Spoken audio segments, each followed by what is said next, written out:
पंजाब में कांग्रेस अध्यक्ष पद छोड़कर बागी बनते बनते नवजोत सिंह सिद्धू वापस पार्टी की राह पर आ गए हैं। मुख्यमंत्री चन्नी के साथ 2 घंटे की मुलाकात के बाद सूत्र बता रहे हैं कि सिद्धू पार्टी अध्यक्ष पद पर बने रहेंगे क्योंकि उनकी ज्यादातर मांगे मान ली गई हैं। सरकार और पार्टी के बीच बेहतर तालमेल बनाए रखने के लिए एक कोऑर्डिनेशन कमेटी बनाई जाएगी जिसमें खुद सिद्धू, चन्नी और हाईकमान के सदस्य होंगे। ये कमेटी हर हफ्ते मीटिंग करेगी और राह के कांटे निकालेगी। सवाल ये कि क्या सिद्धू ने पार्टी को ब्लैकमेल किया? क्या सिद्धू आगे फिर नाराज नहीं होंगे? करीब 2 घंटे चली बैठक के बाद मुख्यमंत्री चरणजीत सिंह चन्नी पंजाब भवन से निकले तो मीडिया से कोई बात किए बगैर चले गए, लेकिन तब तक ये खबर बाहर आ चुकी थी कि चन्नी और सिद्धू की मुलाकात में बिगड़ी बात बन चुकी है। चन्नी के जाने के बाद पंजाब भवन में प्रगट सिंह, कुलजीत नागरा और लाल सिंह के साथ सिद्धू की बैठक जारी रही। बताया गया कि बैठक के बाद सिद्धू का अंदाज बदल चुका था, यानी मुख्यमंत्री चन्नी से बातचीत के बाद नवजोत सिंह सिद्धू पंजाब कांग्रेस के अध्यक्ष पद पर बने रहने के लिए तैयार हो गए। सारी कांग्रेस एकजुट होगी, कांग्रेस एक है, कल को आपको पता चल जाएगा सारा कर रहे हैं, पीसी भी करेंगे। बैठक में सिद्धू ने मुख्यमंत्री चन्नी के सामने विवाद वाले मुख्य मुद्दे रखे। उन्होंने संगठन और सरकार के बीच तालमेल बिठाकर एक साथ काम करने की शर्त रखी। उन्होंने सरकार से जनता से किए वादे पूरे करने को कहा और चुनावी अभियान चलाने का जिम्मा संगठन पर छोड़ने को कहा। उन्होंने भरोसेमंद और ईमानदार अफसरों को नियुक्त करने की शर्त रखी और खास तौर पर डीजी और एजी की नियुक्ति को मुद्दा बनाया। इसके अलावा सिद्धू ने भ्रष्टाचार के आरोपों की जांच के लिए एक कमेटी बनाने की भी मांग की। बताया गया कि सिद्धू की ज्यादातर मांगों को मानने के लिए चन्नी तैयार हो गए। इस विवाद का जो समाधान निकला, माना जा रहा है कि इसका ऐलान कैबिनेट की बैठक के बाद होगा। कैबिनेट की अगली बैठक की तारीख 4 अक्टूबर तय कर दी गई है। इससे पहले चंडीगढ़ के जिस पंजाब भवन में मुलाकात का वक्त 3 बजे मुकर्रर किया गया था, वहां नवजोत सिंह सिद्धू पहुंचे ही करीब आधे घंटे लेट। सिद्धू के पंजाब भवन पहुंचने से पहले समझौता कराने वाली कमेटी के सदस्य प्रगट सिंह वहां पहुंच चुके थे और सिद्धू के पहुंचने के बाद वहां पहुंचे मुख्यमंत्री चन्नी। बताया गया कि इस बातचीत में कांग्रेस आलाकमान की तरफ से पर्यवेक्षक के रूप में हरीश चौधरी भी मौजूद रहे। बैठक में कुलजीत नागरा, प्रगट सिंह, लाल सिंह गुलारिया और बाबा हेनरी भी थे। पहले दौर की बैठक के बाद सीएम चन्नी और सिद्धू ने अकेले में कुछ देर बातचीत भी की। बैठक के दौरान ही राजकुमार वेरका भी पंजाब भवन पहुंचे। पटियाला से चंडीगढ़ का रास्ता 1.5 घंटे का है, लेकिन सिद्धू 2 बजे तक अपने घर में थे।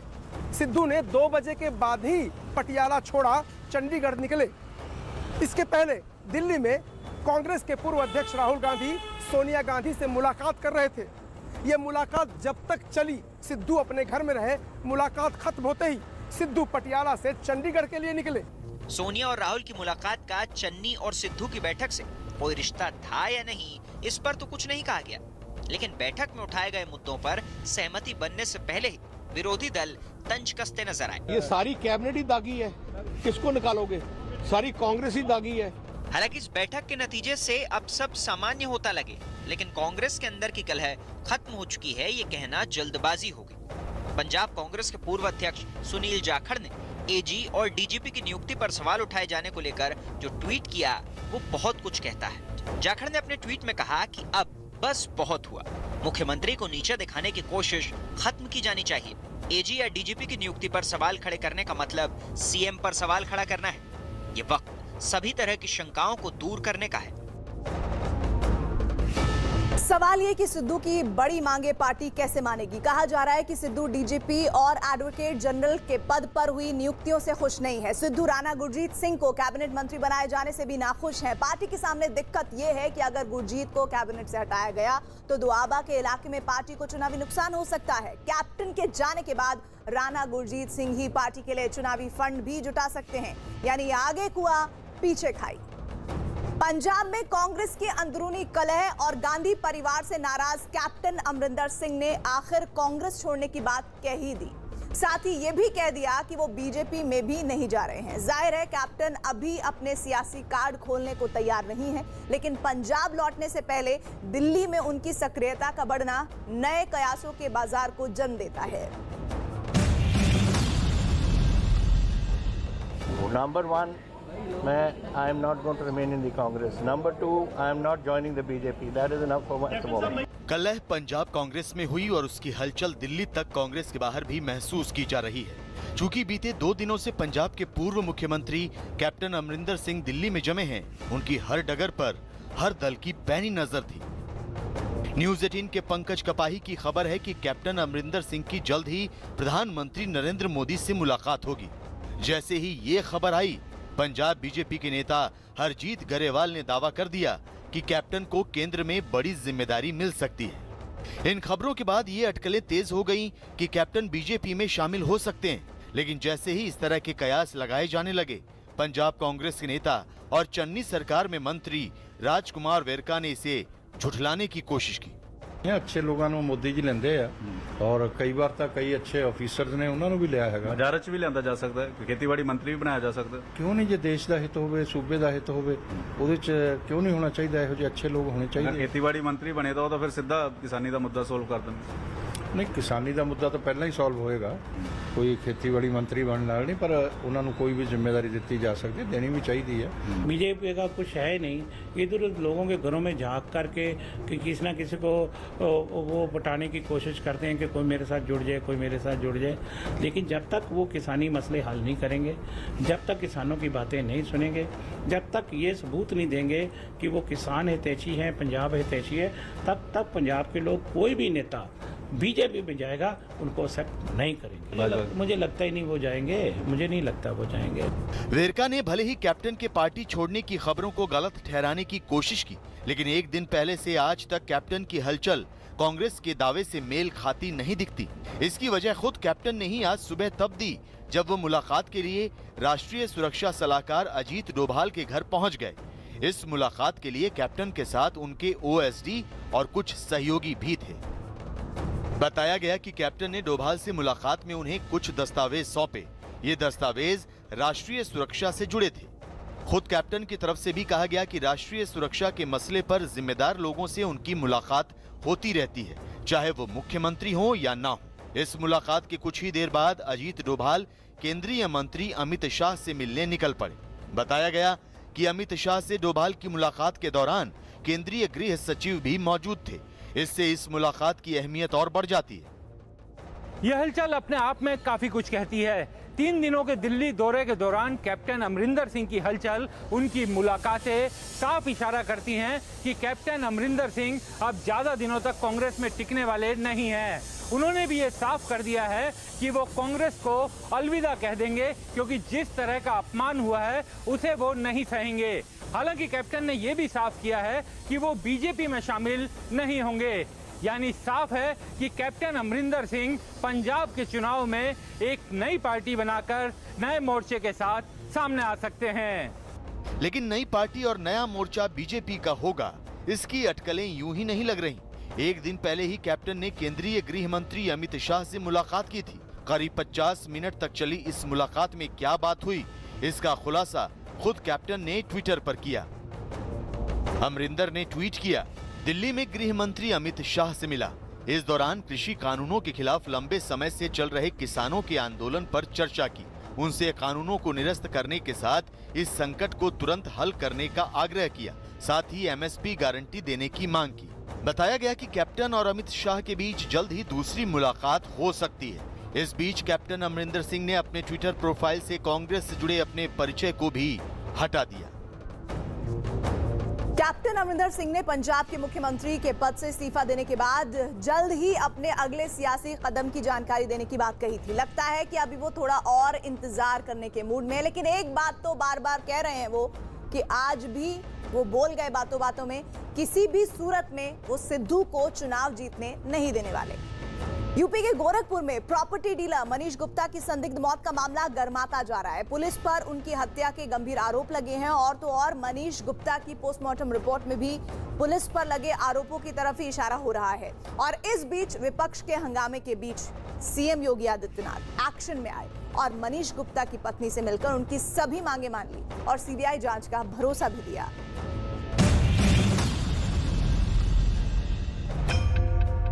यूपी के कानपुर के प्रॉपर्टी डीलर मनीष गुप्ता की गोरखपुर में हुई मौत के मामले में पीड़ित परिवार के जख्मों पर मरहम लगाने के लिए खुद मुख्यमंत्री योगी आदित्यनाथ कानपुर पहुंचे। मुख्यमंत्री योगी ने पीड़ित परिवार का दुख बांटा और परिवार की तरफ से उठाई गई सीबीआई जांच की मांग भी मान ली। उन्होंने मनीष गुप्ता की पत्नी को सरकारी नौकरी और बच्चे की पढ़ाई का पूरा खर्च उठाने का भरोसा दिया। यही नहीं, कानपुर विकास प्राधिकरण में उन्हें ओएसडी बनाने का फैसला भी ले लिया गया। और मैं उनकी बहुत शुक्रगुजार हूँ कि उन्होंने मुझे मेरी इतनी सहायता करी। उन्होंने मेरी सरकारी नौकरी वाली दरख्वास्त भी मंजूर करी है और अविराज के फ्यूचर के लिए भी कुछ धनराशि देने के लिए कहा है और सीबीआई जांच के लिए भी उन्होंने प्रार्थना पत्र के लिए कहा है कि आप आवेदन करिए, मैं देखता हूँ। मामला गोरखपुर से जुड़ा है, लिहाजा सीएम योगी आदित्यनाथ ने परिवार से मिलने से पहले ही मामले को गंभीरता से लिया था और उनकी दखल के बाद हत्या के केस में एफआईआर दर्ज की गई। यही नहीं, मामले पर सख्ती दिखाते हुए मुख्यमंत्री योगी ने जांच में दोषी पाए जाने पर पुलिसकर्मियों को बर्खास्त करने का ऐलान भी कर दिया। 2 दिन पहले गोरखपुर में एक दुखद घटना घटित हुई और भाइयों बहनों, मैंने उसी दिन गोरखपुर पुलिस को कहा था कि इसमें तत्काल मुकदमा दर्ज होना चाहिए और दोषी कोई भी हो बख्शा नहीं जाएगा। अपराधी होता है। आरोप है कि गोरखपुर घूमने गए मनीष गुप्ता की उनके होटल में कुछ पुलिस वालों ने बेरहमी से पिटाई की, जिससे उनकी मौत हो गई। कारोबारी मनीष गुप्ता की हत्या के मामले में उनकी पोस्टमार्टम रिपोर्ट ने भी उनके साथ पिटाई के आरोपों को बल दे दिया गया। बताया गया कि मनीष गुप्ता के शरीर पर गंभीर चोट के निशान मिले। उनके सिर, कोहनी और मांसपेशियों में गंभीर चोटों के निशान मिले। मुख्यमंत्री के दखल के बाद 6 पुलिसकर्मियों को निलंबित कर दिया गया, जिनमें रामगढ़ ताल के SHO Jagat Narayan Singh, sub inspector Akshay Mishra और सब इंस्पेक्टर विजय यादव शामिल हैं। इस मामले में हुई कार्रवाई की जानकारी खुद यूपी पुलिस ने ट्वीट करके दी। मेरी बात सुनिए। आप जाएंगी? आप लोग जबरदस्ती कर रहे हो। रुको। कहाँ ले जा रहे हैं आपको ये लोग? कहाँ ले जा रहे हैं? कौन ले जा रहा है? कहाँ और कौन ले जा रहा है? रुक जाओ। पानी दो, पानी। रुको। बढ़ते हंगामे के बीच पूर्व मुख्यमंत्री अखिलेश यादव भी पीड़ित परिवार से मिले और 20 लाख की मदद का ऐलान किया। सरकार को 2 करोड़ रुपए दे करके इस परिवार की मदद करनी चाहिए और हम लोगों ने भी तय किया है कि समाजवादी पार्टी भी अपनी तरफ से इस परिवार की 20 लाख रुपए से मदद करेगी। कानपुर में हत्या के आरोप में हंगामा तेज हुआ तो सियासी हवा यूपी से दिल्ली तक भी पहुंची। राहुल गांधी ने ट्वीट कर इस मामले को बीजेपी पर निशाना साधने का मौका बना लिया। उन्होंने लिखा, मीनाक्षी गुप्ता जी का दर्दनाक वीडियो देखकर बहुत दुख हुआ। मनीष गुप्ता जी के परिवार को मेरी शोक संवेदनाएं। बीजेपी सरकार के अन्याय के खिलाफ इस लड़ाई में मैं आपके साथ हूं। न्याय लेकर रहेंगे। अधिकार है, एहसान नहीं। उधर यूपी का दौरा कर रही प्रियंका गांधी ने भी मनीष गुप्ता की पत्नी से फोन पर करीब 20 मिनट तक बात की। दिन भर चले इस हंगामे के बीच मनीष गुप्ता हत्याकांड से जुड़ा एक वीडियो भी वायरल हो रहा है। इस वीडियो में गोरखपुर के डीएम और एसएसपी पीड़ित परिवार से एफआईआर दर्ज न कराने के लिए कहते सुनाई दिए।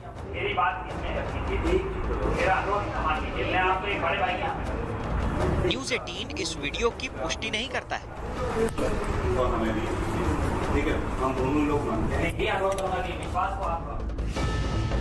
कानपुर के कारोबारी मनीष गुप्ता हत्याकांड ने कानपुर पुलिस पर सवाल खड़े कर दिए हैं। मुख्यमंत्री योगी आदित्यनाथ भी पुलिस की छवि और उनके काम करने के तरीके पर सख्त हो गए हैं। यही वजह है कि उन्होंने पुलिस वालों के रिकॉर्ड को रिव्यू करने के निर्देश दिए हैं। वहीं मनीष गुप्ता की पत्नी मीनाक्षी भी सीएम योगी से मिली मदद से संतुष्ट हैं और न्याय मिलने की उम्मीद कर रही हैं। ममता बनर्जी का भविष्य आज पश्चिम बंगाल के भवानीपुर में वोटिंग मशीनों में बंद हो गया। ममता को चुनौती दे रही बीजेपी की प्रियंका टिब्रेवाल। उपचुनाव में हुई वोटिंग के दौरान बीजेपी की तरफ से टीएमसी पर बूथ कैप्चरिंग से लेकर मतदाताओं को प्रभावित करने के गंभीर आरोप लगाए गए। भवानीपुर उपचुनाव में मौजूदा सीएम ममता बनर्जी और बीजेपी उम्मीदवार प्रियंका टिब्रेवाल की किस्मत ईवीएम में कैद हो चुकी है। अगर ममता बनर्जी को सीएम बने रहना है तो उन्हें ये चुनाव हर हाल में जीतना है। यही वजह भी है कि टीएमसी के कार्यकर्ता सुबह से ही तमाम बूथों की निगरानी करते दिखाई दिए, जबकि बीजेपी उम्मीदवार प्रियंका टिब्रेवाला भी किसी मायने में पीछे नहीं रही। उन्होंने भी सुबह होते ही भवानीपुर उपचुनाव के लिए मोर्चा संभाल लिया और तमाम बूथ का दौरा किया। इस दौरान कई जगहों से जहां छुटपुट झड़प की खबरें सामने आई, तो वहीं कई जगहों पर फर्जी मतदान ने सियासी पार्टियों को एक दूसरे पर हमलावर होने का मौका दे दिया। नाम क्या है आपका? वही तो सुभाष चंद्र गुप्ता। और आप कौन से पार्टी के वोटर हैं? पार्ट नंबर बताइए अपना कि कौन से पार्टी के वोटर हैं? 70 का 70 है लोग। आपका दूसरा आईडी कार्ड क्या है? अरे लेके नहीं है। वोट कैसे देने आए आप? अरे स्लिप कहाँ है आपका? बीजेपी का आरोप है कि टीएमसी की तरफ से कॉलेज के लड़कों को फर्जी मतदान के लिए मोहरा बनाया गया। बच्चों को, कॉलेज के बच्चों को इनको ये पकड़ा दे रहे हैं, जो बच्चे देखने में अच्छे परिवार से लगते हैं उनको ये पकड़ा दे रहे हैं कि जाओ वोट दे करके आओ, ताकि वो कोई उनको जल्दी से पकड़ नहीं सके। टीएमसी ने 500 रुपया दिया कि जाओ वोट करके आओ। सीएम पद पर बने रहने के लिए ममता बनर्जी को ये चुनाव जीतना ही होगा, लेकिन बीजेपी ने भी इस चुनाव में कोई ठोस कसर नहीं छोड़ी। बीजेपी की प्रत्याशी प्रियंका केजरीवाल सुबह से ही हर बूथ पर गईं और आरोप ये लगाया कि धारा 124 लागू होने के बाद भी टीएमसी के कार्यकर्ता कई बूथों पर नजर आए। जिस तरह की अराजकता, जिस तरह की गुंडागर्दी, जिस तरह की गैप कैप्चरिंग की जा रही है, वो एक बार फिर से जो है वो 80 के दशक को याद दिलाती है। बीजेपी की तरफ से इस बात का भी आरोप लगाया गया कि मंत्री फिरदास हकीम और सुब्रत मुखर्जी ने मतदाताओं को प्रभावित करने की कोशिश की। बीजेपी के इन आरोपों पर टीएमसी ने भी पलटवार किया है। नाचते ना जानले उठान बैका जाने हारबे ताई आगे থেকে और बेसটা তৈরি করে রাখছে। इससे पहले भवानीपुर उपचुनाव में ममता बनर्जी और उनके भतीजे अभिषेक बनर्जी ने भी अपना वोट डाला, लेकिन दोनों ने ही उस वक्त अपने मताधिकार का प्रयोग किया जब मतदान का आधे से ज्यादा दिन बीत चुका था। इंतजार 3 अक्टूबर का है, जब भवानीपुर उपचुनाव में टीएमसी और बीजेपी के उम्मीदवारों की किस्मत का फैसला होगा। और अब एक हैरान कर देने वाली खबर, मुंबई के गोरेगांव में एक तेंदुए ने ऐसा आतंक मचाया है कि उस तेंदुए को शिकंजे में करने के लिए एक बड़ा ऑपरेशन चलाया जा रहा है।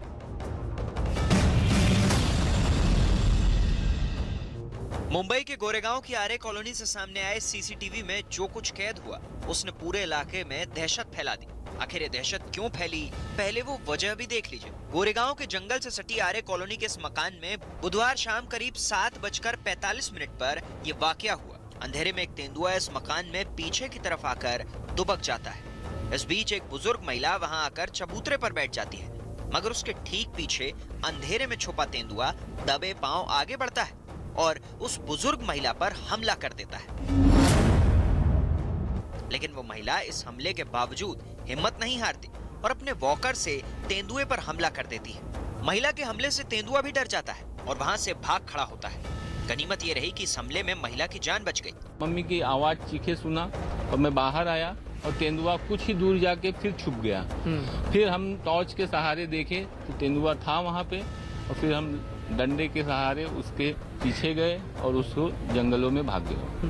पिछले 3 दिनों में इस तरह की ये दूसरी घटना है जब इलाके में तेंदुए ने आकर अपना शिकार तलाश किया। महिला पर तेंदुए के हमले की खबर जैसे ही घर से बाहर निकलती है, पूरे इलाके में दहशत फैल जाती है। वो तो अभी हफ्ते भर से कुछ ज्यादा ही न्यूज आ रही है, बच्चों पे अटैक कर रहा है, कहीं किसी पे जानवरों पे अटैक कर रहा है। जैसा अभी बच्चों का निकलना बाहर दुश्वार हो गया एकदम से, हम लोग तो जाने भी नहीं दे रहे बाहर, खेल कूद नहीं रहे, बच्चे घर में ही सता रहे। शेर ये पहला मौका नहीं है जब आर्य कॉलोनी में तेंदुए ने हमला किया है। जब से ये सुने ना शेर का डर होगा तो डंडा टॉर्च रहता है, तभी हम लोग जा सकते हैं, अकेले नहीं जा सकते।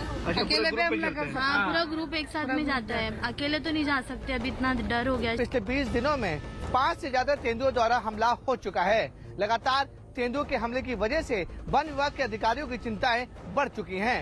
लेकिन गनीमत की बात यह है कि अब तक ऐसा कोई भी बड़ा हमला नहीं हुआ है जिससे इंसान को ज्यादा नुकसान पहुंचा हो। लेकिन जिस तरीके से तेंदुओं के हमले लगातार बढ़ रहे हैं, उसकी वजह से रिहायशी इलाकों में रहने वाले लोगों के डर लगातार बढ़ते जा रहा है और सबसे ज्यादा चिंता छोटे बच्चों को लेकर लोग फिक्रमंद हैं।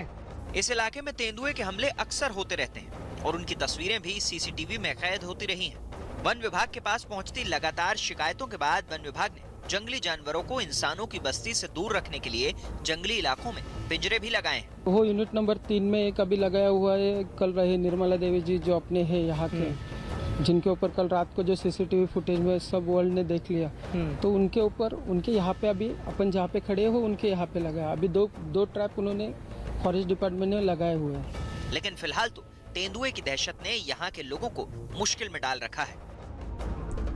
बोरीवली नेशनल पार्क से सटे आरे कॉलोनी में अक्सर तेंदुआ इंसानी बस्ती में आ जाता है। इलाके में रहने वाले लोगों की यही मांग है कि रात में गश्त बढ़ाई जाए और फ्लड लाइट्स की व्यवस्था हो, लेकिन अभी तक उनकी ये मांग नहीं मानी गई है। और इसी के साथ आज शो में बस इतना ही। देश और दुनिया की खबरों का सुपर प्राइम टाइम बुलेटिन 100 बात की एक बात देखिए किशोर अजवाणी के साथ।